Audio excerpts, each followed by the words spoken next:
반갑습니다. 송주준입니다. 최근에 이제 탤런트 배정남 씨에 대한 논란이 불거지고 있죠. 배정남 씨는 모델이기도 하고요. 뭐 탤런트이기도 하고 뭐 방송 출연도 요즘 많이 하지 않습니까? 굉장히 잘 나가는 연예인인데 근데 배정남 씨가 뜬금포로 갑자기 이번에 이런 글을 올렸죠. 조국의 그 자서전 디키의 눈물 구입 인증을 하면서 완벽한 지지 표명이다 보다 뭐 이따위 소리를 해가지고 지금 화제가 되고 있는 상태인데 배정남 씨가 이번에 이런 글을 또 썼습니다. 아따 책 잼나네요. 책도 맘대로 못 봅니까? 공산당도 아니고 참말로 좀 볼기에 이렇게 적어놨는데 제가 비판했던 내용이 저거예요.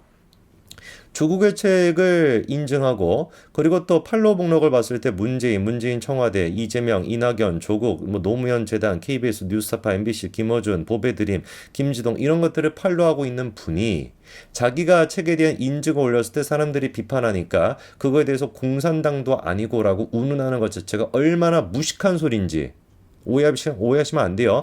지금 배정남 씨가 무식한 소리 하지 마라. 제가 그렇게 조언하고 싶지도 않고요. 배정남 씨가 표현하지 마라. 이런 얘기 하는 게 오히려 계속 표현해가지고 자기 어떤 수준을 더 까발려줬으면 좋겠어요. 저는 개인적으로. 의견 표명을 하지 말란 얘기가 아니라 저 얘기가 얼마나 말도 안 되는 소리인 것인지 저런 인간들을 팔로우하고 있는 사람이 공산당 운운한다라는 것 자체가 얼마나 헛소리인지 그거에 대해서 제가 지적하고 싶은 겁니다. 다른 거 다 지쳐놓고 오늘 제가 테마로 조금 잡고 싶은 거는 이거예요. 문재인이가 몇 번이나 강조했던 게 뭐였습니까? 낮은 단계 연방제 이겁니다.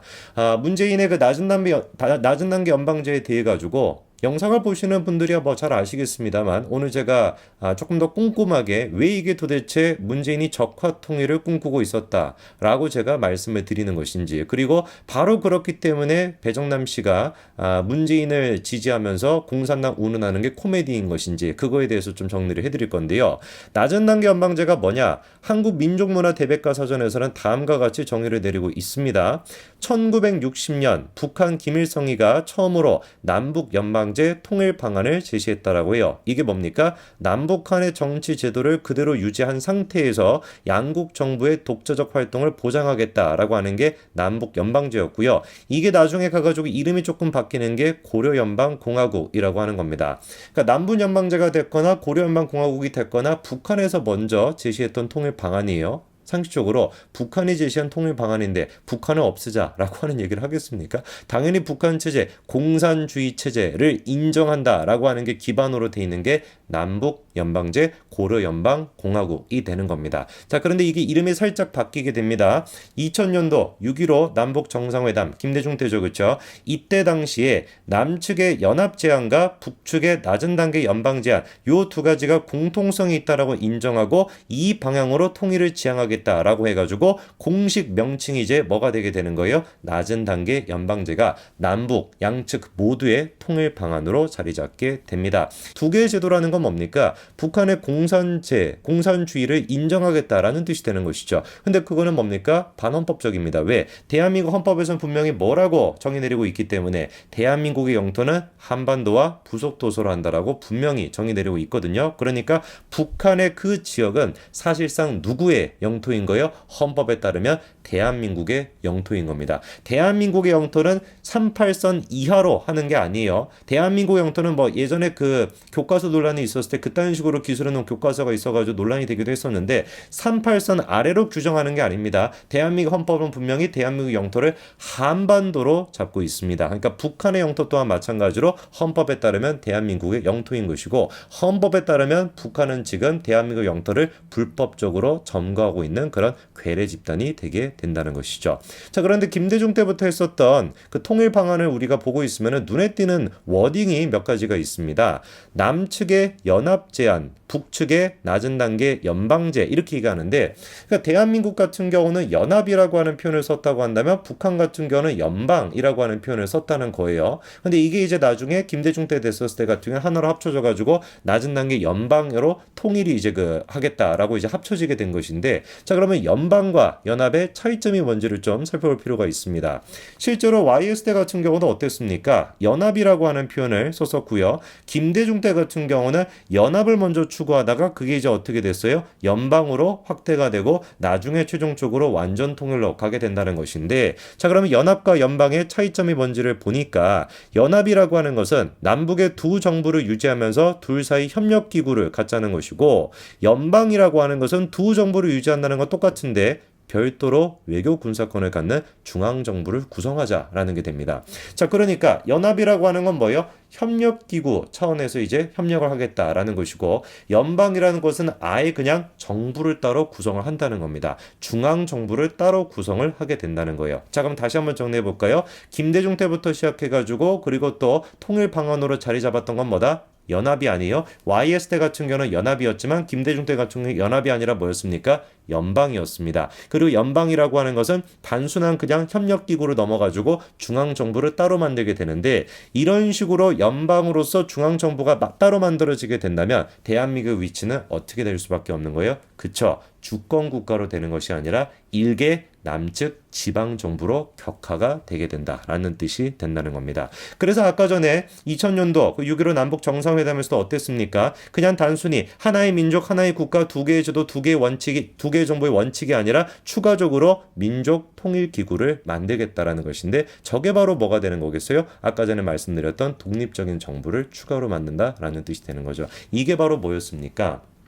김대중 당시 2000년도 6.15 통일의 가이드라인으로 자리 잡혔던 내용입니다. 이러다 보니까 우리가 DJ를 보면서 이 사람이 과연 대한민국의 주권국가로서의 그거를 인정을 했는가라는 의심이 들 수밖에 없다는 것이고, 바로 또 이러한 점에서 문재인이가 얘기했던 낮은 단계의 연방제를 대놓고 얘기했던 이런 부분들도 똑같이 생각할 수밖에 없다는 것이죠. 더 소름 끼치는 게 뭐냐면 문재인이 같은 경우는 이런 얘기를 한두 번 한 게 아니라는 겁니다. 남북국가연합, 낮은 단계 연방제를 꼭 실현하겠다. 국가연합 또는 낮은 단계 연방제 정도는 다음 정부 때 정권 교체를 통해서 반드시 이뤄내겠다. 국가연합 혹은 낮은 단계 연방제에 이룰 수 있다는 희망을 품을 정도가 됐다. 헌법을 개정해서라도 연방제에 준하는 그런 상태를 만들 것이고, 박근혜 대통령에 대한 탄핵소추 결의 이후에 저 발언을 했던 겁니다. 사실상 문재인은 그러니까 이미 2012년도부터 시작해서 대통령이 되기 전까지, 그리고 대통령이 되고 난 뒤에도 끊임없이 낮은 단계 연방제를 마음속에 품고 있었다는 걸 알 수가 있는 것이고, 대통령이 되고 난 뒤에도 심지어 6.25 전쟁 70주년에서도 뭐에 대해서 언급을 했었습니까? 낮은 단계 연방제에 대해서 언급을 했었습니다. 낮은 단계 연방제 같은 경우는 우리가 문재인의 어떤 그 적화 통일의 첫 단계다라고 의심을 할 수밖에 없습니다. 그리고 그게 더 커지는 것이 그때 뭐 판문점 선언이다 뭐다 해가지고 계속 문재인이 강조했던 게 뭐예요? 이른바 종전선언이죠.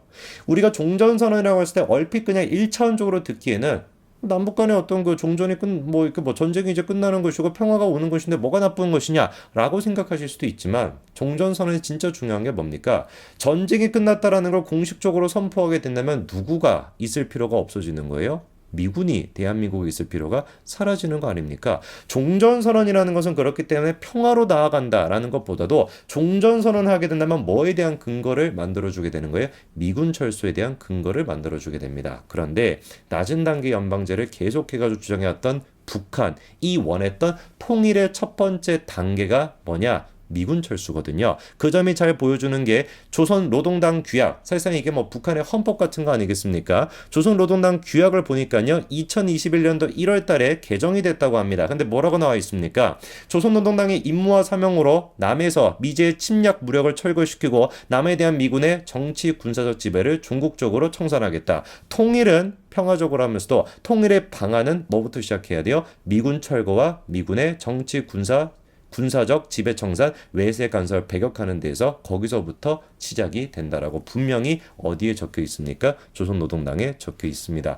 이제 우리가 이해가 되는 것이죠. 왜 그렇게 문재인이가 종전선언에 집착했던 것인지. 사실상 종전선언이라는 것은 미군 철수를 위한 발판을 만들어 주는 것이고, 그리고 그 발판이 이루어져야 문재인이가 꿈꾸고 있었던 낮은 단계 연방제, 북한이 꿈꾸고 있었던 낮은 단계 연방제를 만들어낼 수 있기 때문이라는 겁니다. 이런 상태, 이런 맥락에 대해서 배정남 씨가 알까요?